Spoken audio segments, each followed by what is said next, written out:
আপনারা এই জায়গাগুলো যারা মানববন্ধন করে আছে এইভাবে থাকে। বিসমিল্লাহির রহমানির রহিম। নারী বাংলাদেশ নারী ও শিশু অধিকার ফোরাম আয়োজিত বাংলাদেশের গণতন্ত্রের প্রতীক, স্বাধীনতা সার্বভৌমত্বের প্রতীক, দেশনেত্রী বেগম খালেদা জিয়া তার মুক্তির দাবিতে আয়োজিত আজকের এই মানববন্ধনের আমাদের শ্রদ্ধেয় সভাপতি, বাংলাদেশ জাতীয়তাবাদী দলের জাতীয় স্থায়ী কমিটির সদস্য বেগম সেলিমা রহমান, এর সদস্য সচিব নিপুণ রায়, বিএনপির কেন্দ্রীয় নেতৃবৃন্দ এবং আমাদের মাঝে উপস্থিত আছেন আমাদের জাতীয় স্থায়ী কমিটির সম্মানিত সংগ্রামী সদস্য ভাইস চেয়ারম্যান আব্দুল আল মিন্টু সহ কেন্দ্রীয় নেতৃবৃন্দ, এই সংগঠনের কেন্দ্রীয় নেতৃবৃন্দ, বিএনপির অন্যান্য অঙ্গ সংগঠনের সমূহের নেতৃবৃন্দ, আসসালামু আলাইকুম। আমি প্রথমেই নারী ও শিশু ফোরামকে আন্তরিক ধন্যবাদ এবং কৃতজ্ঞতা জানাতে চাই যে তারা দেশের শুধু নয়, বর্তমান সময়ে সারা বিশ্বে যে কয়েকজন নেতা তারা গণতন্ত্রের জন্য সংগ্রাম করে চলেছেন এবং তার জন্য ত্যাগ স্বীকার করছেন, তাদের অন্যতম নেতা দেশনেত্রী বেগম খালেদা জিয়া আজকে অন্যায়ভাবে আজকে ফ্যাসিবাদের আগ্রাসনের শিকার হয়ে অত্যাচার নির্যাতনের মধ্যে তাকে তার একেবারেই রাজনীতি থেকে দূরে সরে দেওয়ার লক্ষ্যে তাকে একেবারে বেআইনি ভাবে আইনকে অত্যন্ত বেআইনি ভাবে ব্যবহার করে দীর্ঘদিন ধরে তাকে কারাগারে আটক করে রেখেছে।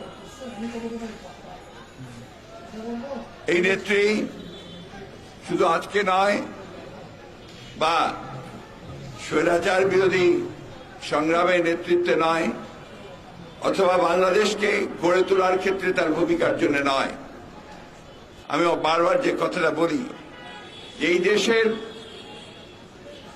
যে অভ্যুদয়, স্বাধীন বাংলাদেশের যে নির্মাণ, সেটা প্রথম লগ্ন থেকেই এই দেশনেত্রী বেগম খালেদা জিয়া তার সঙ্গে ওতপ্রোতভাবে জড়িত। আপনারা সবাই জানেন যে স্বাধীনতার ঘোষক শহীদ প্রেসিডেন্ট জিয়া রহমানের সহধর্মিণী খালেদা জিয়া, এবং 1971 সালের 26শে মার্চ যখন শহীদ জিয়া স্বাধীনতার ঘোষণা দেন কালুরঘাট বেতার কেন্দ্র থেকে, তখন তিনি সেখানে ছিলেন তার শিশুপুত্র, আজকে আমাদের ভারপ্রাপ্ত চেয়ারম্যান জনাব তারেক রহমান এবং কোকো তখন একেবারেই শিশু।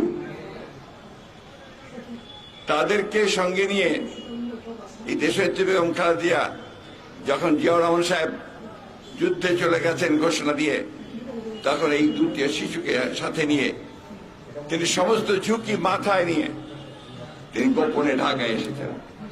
তার পূর্বেও যখন ডক্টর সৈনিকেরা সেই ক্যান্টনমেন্টে ওনার কাছে এসে জিজ্ঞেস করেছিল যে আমাদেরকে অস্ত্র সমর্পণ করতে বলা হচ্ছে, তিনি তাদেরকে সেদিন বলেছিলেন যে শহীদ যার নির্দেশ ছাড়া তোমরা কোনো কিছুই করবে না।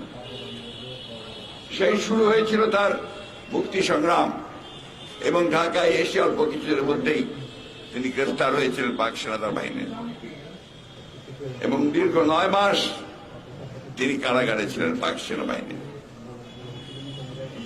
এরপরের ইতিহাস আপনারা জানেন, আমি সেই দীর্ঘ করতে চাই না। 1981 সালে যখন এই স্বাধীনতার ঘোষক, এই দেশের বহুদলীয় গণতন্ত্রের পুনঃপ্রবর্তক এবং আধুনিক বাংলাদেশের রূপকার শহীদ জিয়াউর রহমানকে নৃশংসভাবে হত্যা করা হয়েছিল। সেই হত্যা কারা করেছিল সেটা আমরা বারবার বলেছি। হত্যা করেছিল সেই শক্তি যারা বাংলাদেশকে পরনির্ভরশীল একটা রাষ্ট্রে পরিণত করতে চায়। সেই সময়ে তার শাহাদাতের পরে দেশনেত্রী বেগম খালেদা জিয়া শহীদ প্রেসিডেন্ট জিয়াউর রহমানের সেই পতাকা, যে পতাকা ছিল স্বাধীনতার পতাকা, যে পতাকা ছিল গণতন্ত্রের প্রতীকা, যে পতাকা ছিল বাংলাদেশের মুক্তির পতাকা, সেই পতাকাকে তিনি তুলে ধরেছিলেন এবং দীর্ঘ 9 বছর তিনি রাস্তায় স্বৈরাচারের বিরুদ্ধে সংগ্রাম করেছেন।